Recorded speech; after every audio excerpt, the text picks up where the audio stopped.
Good evening, everyone. Good evening, Father. Monsignor Inoli asked me po to preside over the Mass. From Taiwan, I came back here from Taiwan last Monday. I will be attending our congregation meeting next Monday po. That's why I'm back again from my mountainside parishes. Here I am again. Mountainside parishes in Taipei. I'm here again for a respite, for a little rest, more time for relaxation, free from the stress of the parish, work, ministry. That's why I'm here, serving you. Para maka-beauty rest din sila Monsignor Noli. Ano po? You know, I have been doing mission abroad for almost 20 years now. In China, Hong Kong, Taiwan. And somebody asked me, Father, hindi ka ba afraid? No fear ba at all? Whenever you are sent to a new place? You know, it's not easy. For example, here in the Philippines, after my ordination in 1997, I was sent to Bacolod. So I have to learn the language, diba? The culture, the likes and the dislikes of the parishioners and everything. And after my missionary stint in Bacolod, I was sent to the mainland China, to study the Mandarin. And at the same time, to do some secret clandestine mission in Northeast China, not in Hebei province, in Jilin province, Changchun, near the Siberian border, somewhere out there. Wala ka bang fear, Father? Of course, meron. Mayroon, obviously. Until now, may fear pa rin, di ba? My love is not yet perfect, right? Do you have fears? Siguro pag santo na tayo, di ba? Facing death and, yung mga martyrs natin, di ba? There sila. Till the end for the Lord. Pero sa atin, siguro mayroon pang a little fear. Yeah, not yet perfect. My love, at least personally, I know that my love is not yet perfect. Kasi I'm still doing some things na bad, di ba? Sometimes hurling bad words and, sometimes in my heart, especially sa parish, with different culture, with different language, with different really, ang hirap. Bawat parish may sarili siyang, at least in Taiwan, different tradition. So for the past 20 years, na-experience ko po. Pero one thing I discovered, kahit saan ka mag-work,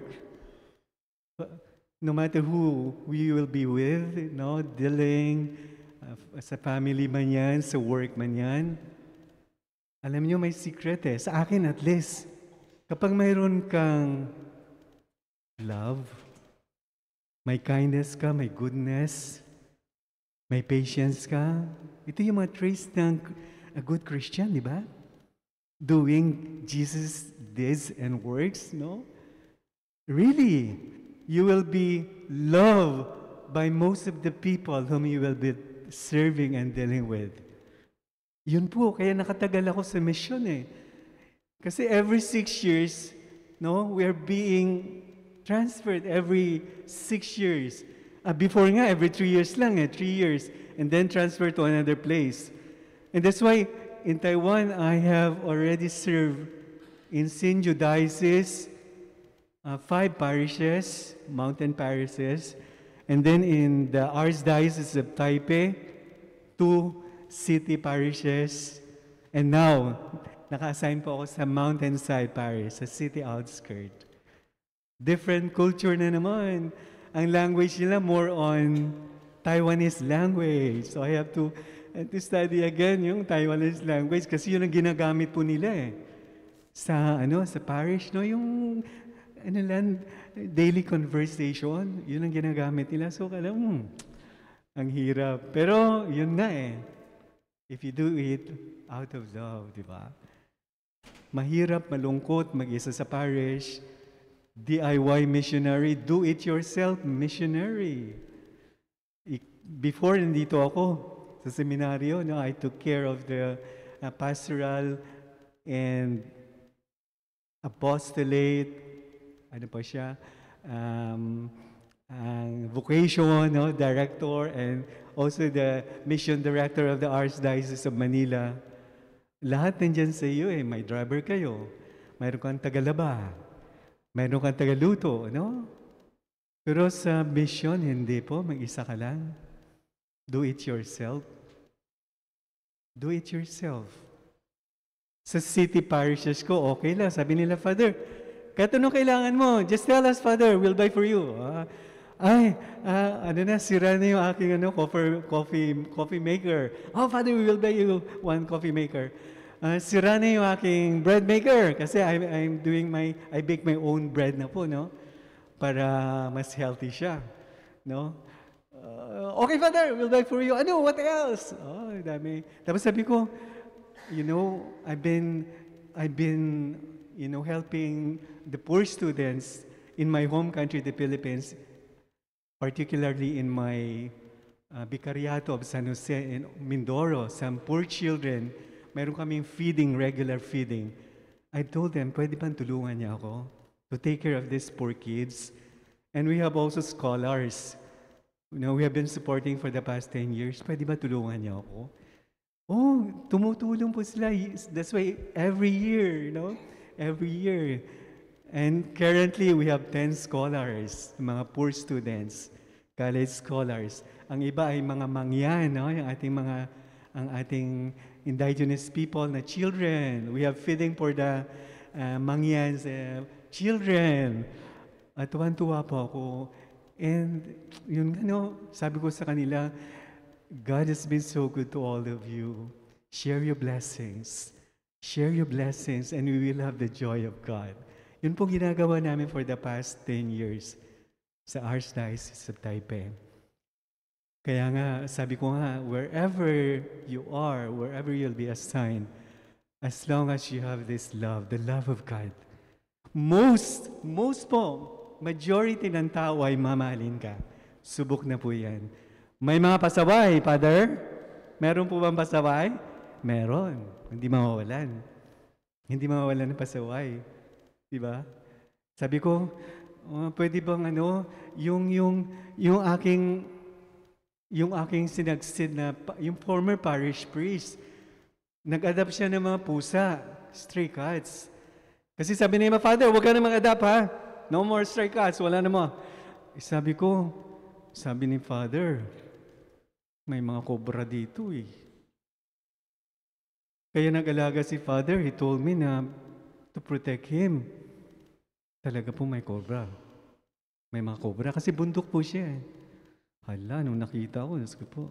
Yung mga alagang stray cat, tumingin lang. Ganyan yung mga cobra. Lord, na ba yan? Hirap, Kaya may baston ako doon. Every, lalabas ako. Magdidilig ng halaman. Lagi ako may baston. Para to protect myself, di ba po?